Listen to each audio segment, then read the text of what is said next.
C'est dans l'un des quartiers les plus pauvres d'Amman, à Marca, que se situe la paroisse catholique latine du père Khalil Jar.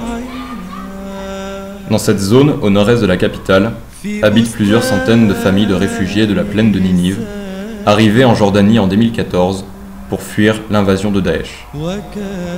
Vivant dans la précarité et l'attente, ces réfugiés sont devenus dépendants de l'aide humanitaire et de l'intercession des prêtres, comme le père Khalil. 9 de ces familles ont été hébergées directement au sein de la paroisse et vivent maintenant depuis 1 an et demi, au jour le jour, grâce au père Khalil, qui leur fournit le chauffage, la nourriture et le logis. L'école latine de Marca accueille également près de 500 enfants, chrétiens et musulmans, dont 140 enfants réfugiés irakiens. Le curé de la paroisse de Marca, le père Khalil Jar, est issu d'une famille chrétienne catholique de Bethléem. Ordonné prêtre en 1976, il a été envoyé dans la ville de Zarqa en Jordanie, où déjà il s'est occupé des réfugiés de la première guerre du Golfe. Après avoir enseigné 2 ans comme professeur de l'histoire de l'Église à Jérusalem, il est envoyé dans plusieurs paroisses jordaniennes avant d'arriver à Marca. C'est ici, en 2014, qu'il accueille les premières familles de réfugiés irakiens qui fuient la barbarie de l'État islamique. Aujourd'hui, j'ai quelques 9 familles qui continuent à vivre avec moi à l'église.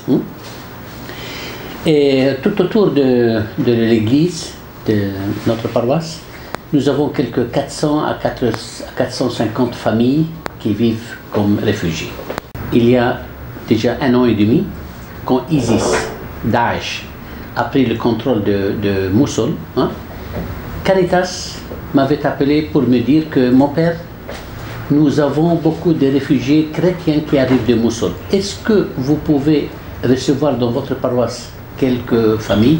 Je dis bien sûr, envoyez-les immédiatement. Vous imaginez la situation de ces familles qui ont été chassées en moins de 24 heures de leur maison. Tous étaient des familles à l'aise, n'est-ce pas? Ils sont arrivés ici avec rien. Donc, j'ai dû leur préparer le premier souper.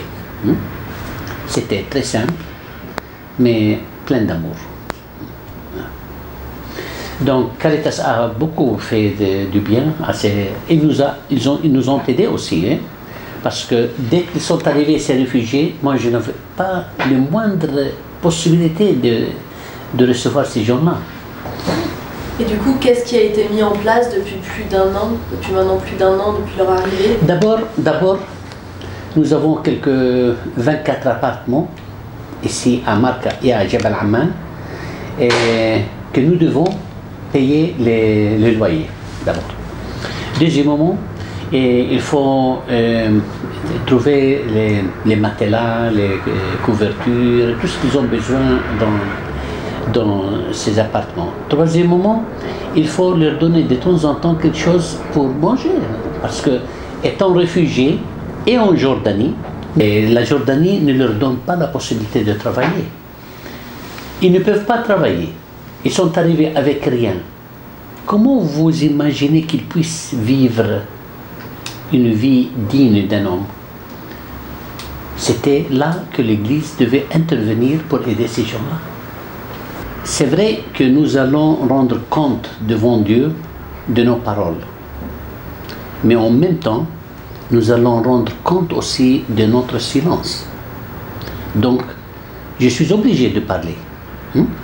Ici, à Marca, j'ai une grande communauté musulmane, des réfugiés, musulmans et chrétiens. Pas une fois, un employé de HCR est venu voir ces gens-là, ou demander comment ils vivent, ou demander de quoi ils ont besoin. Donc ça, c'est pas permis, ça. J'ai reçu une aide de l'église en détresse, il y a 2 ans. Ils nous ont envoyé 50 000 €. Et nous continuons à vivre avec cette petite action. Cette aide n'est pas proportionnée à la situation actuelle et ne peut pas répondre à tous les besoins de ces réfugiés. Je suis convaincu que c'est le bon Dieu qui prend soin de ses enfants. Parce que chaque fois que nous nous trouvons dans une situation financière difficile, ma prière au bon Dieu, prenez soin de vos enfants. Ce sont vos enfants, non pas mes enfants. Ok? Et c'est lui qui s'occupe de nous. Moi, je ne suis pas ici qu'un petit serviteur. Hein? Et grâce à Dieu, rien ne nous a manqué.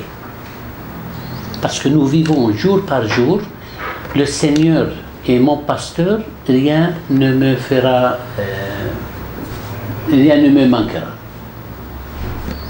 Et je vous dis ça franchement parce que je vis chaque jour, chaque minute cette réalité.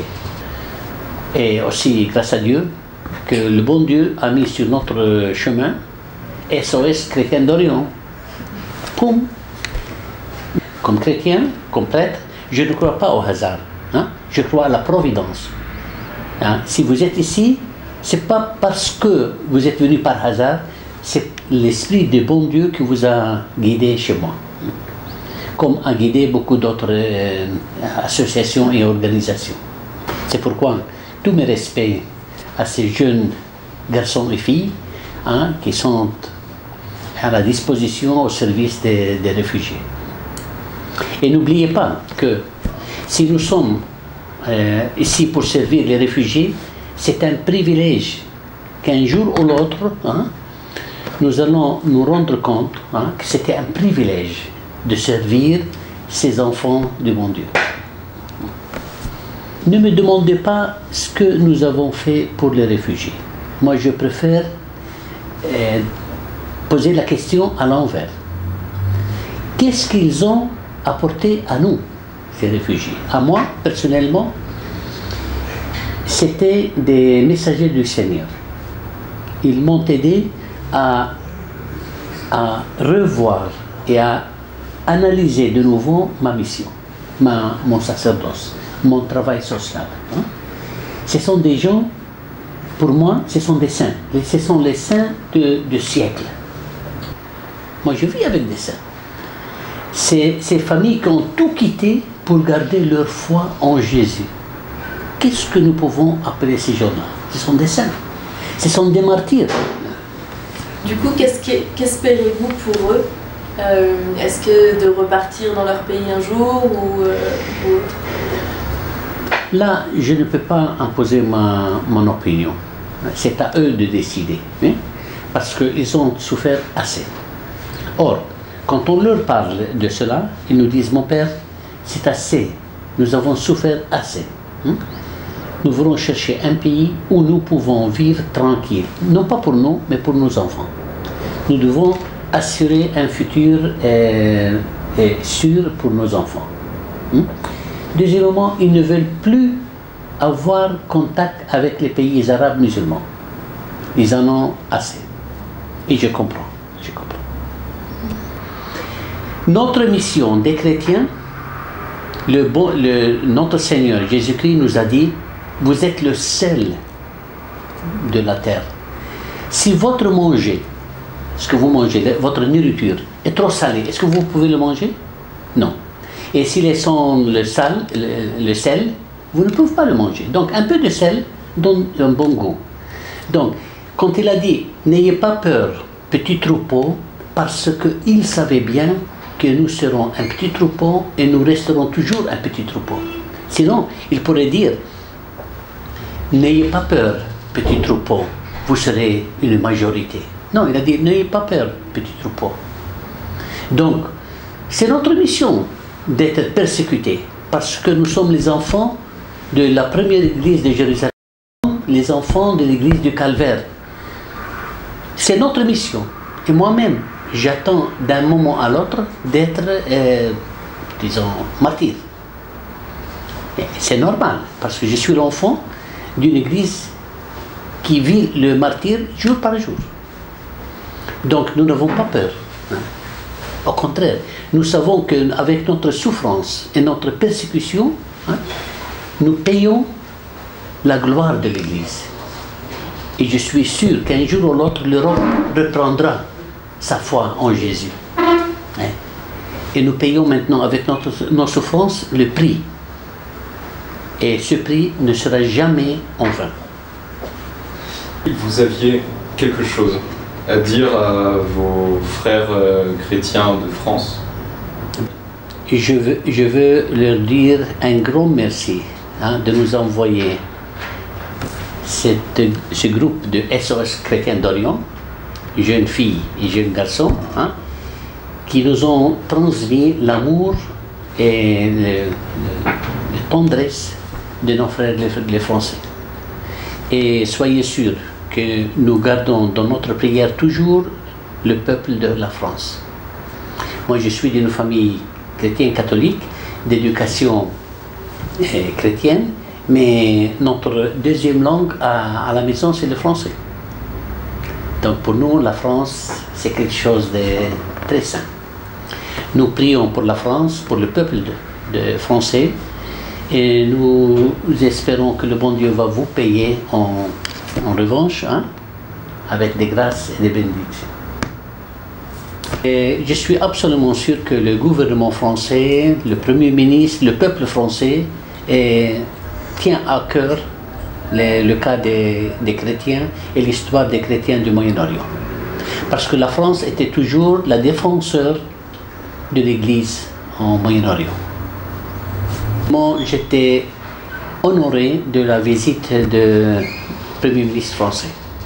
Vraiment, le fait de venir trouver ces pauvres réfugiés, c'était une consolation pour eux et pour tous les réfugiés qui sont à l'entour de Maca. Il y a eu une dizaine de jours la visite d'une délégation d'évêques internationaux à Amman, que vous avez pu rencontrer, je crois, qui était venue à la demande du pape pour évaluer les besoins des réfugiés chrétiens en Jordanie. Quel a été votre ressenti sur cette visite? Est-ce que vous espérez une évolution et peut-être une action plus efficiente de la part de l'Église pour les réfugiés en Jordanie? Ce que je dis à leur excellence, les évêques, que s'ils peuvent sensibiliser les consciences des chrétiens dans leur diocèse. Parce que nous, comme chrétiens, notre identité, carte d'identité, c'est notre amour entre nous.